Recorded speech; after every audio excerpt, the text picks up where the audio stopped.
माधवीने सफरचंद खाल्ले. काय करायचं आपल्याला पर्याय बोलायचा आहे. खाणारे कोण? माधवी. करता लोकांनो माधवी. खाण्याची क्रिया कोणावर झाली? सफरचंदावर. कर्म कोण झाला बा? सफरचंद. आणि क्रियापद काय म्हणतो? खाल्ले. क्लिअर आहे? मग या ठिकाणी पर्याय कसा वागायचा? जर का क्रियापद हे कर्त्याच्या लिंग वचनाने जर का बदलत असेल तर त्याला कर्ताने बदलत, किंवा क्रियापद हे कर्माच्या लिंगानुसार जर का बदलत असेल तर त्याला म्हणतात कर्माने बदलत.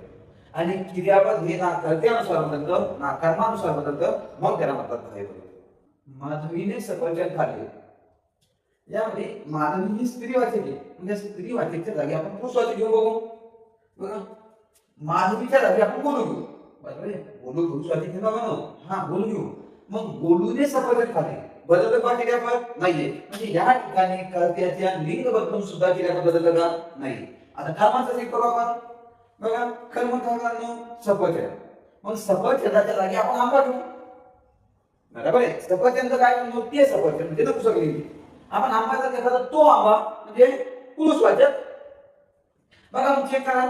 माधवीने आंबा खाल्ला. माधवीने काय केला? आंबा खाल्ला. म्हणजे ज्या वेळेस आपण सफरचंदाचा आंबा करतो त्यावेळेस ऑटोमॅटिकच क्रियापद चेंज होतो.